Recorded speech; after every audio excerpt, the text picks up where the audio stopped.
Eu cumprimento a igreja com a paz do Senhor Jesus. Amém. Meus amados irmãos, conforme o Anderson já disse, ontem nós traçamos um panorama histórico para mostrar, em termos de soteriologia, ou seja, de doutrina da salvação, no que as Assembleias de Deus creem, no que elas sempre acreditaram. Nós também fizemos uma sinopse curta da vida e um pouquinho da obra de Jacó Armínio. E hoje nós vamos entrar de fato na soteriologia. Então nós vamos tratar basicamente de 5 pontos teológicos, E o primeiro ponto que eu gostaria de destacar nós comentamos ontem no início que a teologia ela é resumida por um acróstico na língua inglesa chamado facts, e que em português esse acróstico ficou fatos, Então, na tradução, para que esse acróstico bata, para ficar com o mesmo sentido do inglês, nós vamos começar não necessariamente pelo F, que seria a primeira palavra do facts ou do fatos, mas nós vamos começar pela letra T de fatos. Por quê? Porque a letra T fala de total depravação. Exatamente por quê? Porque nós vamos começar a teologia a partir do momento em que Adão e Eva pecam. Então, para o nosso entendimento, nós temos que começar exatamente a partir do pecado. Então, o primeiro ponto que nós iremos tratar é a depravação total. E para que nós possamos entender a depravação total, eu quero apenas dar um pouquinho de informações para vocês acerca do que Armínio pensava acerca do pecado. Então, nós temos que fazer distinção entre o primeiro pecado, ou seja, quando Adão e Eva pecaram, eles estavam em um estado diferente do nosso. Em que sentido que eles estavam diferente do nosso? Aqui eu tenho um termo um pouco mais técnico chamado pré-lapsário. A palavra lapso significa queda. Então, quando eu falo pré-lapso, eu quero dizer antes da queda do homem. Então, nós sabemos que Adão e Eva tinham um livre-arbítrio. Sabíamos que eles gozavam da imagem e semelhança de Deus. Mas a Bíblia também nos diz que a partir do momento em que Adão e Eva pecaram, nós herdamos essa natureza pecaminosa de Adão. Ou seja, o nosso estado é diferente do de Adão. Adão nasceu em um estado que eu e você não nascemos. Adão caiu, Adão pecou, mas antes dele pecar, ele nasceu em um estado, vamos dizer assim, se eu posso colocar, de perfeição.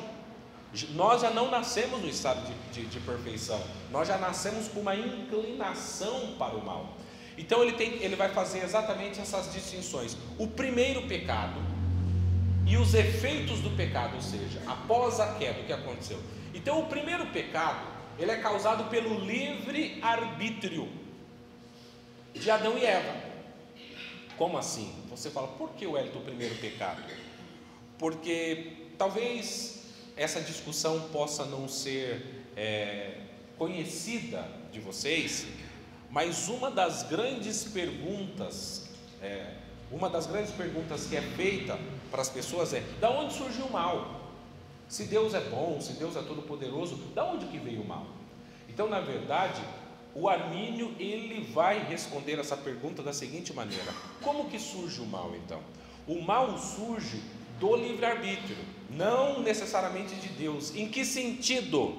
No sentido de que Deus ele quer ter um relacionamento com os homens, e para que esse relacionamento seja um relacionamento sincero, para que o homem de fato possa aceitá-lo, para que o homem possa viver sem que esse homem seja um robô ou um autômato, o homem precisa fazer escolhas. E ao fazer escolhas, o homem pode fazer escolhas más. E ao fazer essas escolhas más, ele vai criar e gerar o mal nesse sentido. Então o que ele quer dizer? O mal ele não nasce de Deus, ele nasce no sentido de que Deus capacitou o homem a ter um arbítrio, e esse arbítrio pode criar o mal, como foi o caso. Então ele quer dizer o seguinte: o primeiro pecado é causado pelo livre-arbítrio. Isso quer dizer o quê? Que o primeiro pecado é contingente. O que é contingente? ele não é necessário, ele não precisava acontecer. O que ele quer dizer? Adão poderia ter vivido sem pecar.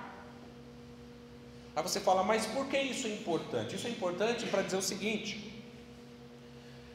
significa que o pecado de Adão foi realizado sem nenhum tipo de coerção, quer seja externa ou internamente. A escolha foi dele, a escolha foi de Adão. Aí você fala, Wellington, mas eu ainda não entendi seu raciocínio. O que você quer chegar? Existe uma outra corrente do raciocínio, que no caso aqui seria o calvinismo, em que, dependendo do tipo de calvinismo que a pessoa defende, ele vai dizer exatamente o seguinte: não, foi Deus quem decretou a queda. Se foi Deus quem decretou a queda, então, na verdade, a consequência lógica e natural, então, é que Deus é o autor do pecado. E esse é um dos problemas muito difíceis que os calvinistas eles têm que lidar. Seria Deus o autor do pecado? Mas a Bíblia fala que Deus é luz e que nele não habita trevas nenhuma. Então, o que eu quero dizer? Armínio ele sai disso, ele fala, Deus não decretou a queda. Deus criou, capacitou o homem a ter um livre-arbítrio. E a partir do mau uso, da má administração desse arbítrio capacitado por Deus, é que vai acontecer o mal. Então é isso que ele vai dizer. Então ele diz o seguinte: como foi que Adão e Eva pecaram? Eles foram persuadidos por Satanás para pecar, mas Adão e Eva poderiam ter resistido, ou seja, a história poderia ter sido diferente, mas eles escolheram desobedecer a Deus e pecar.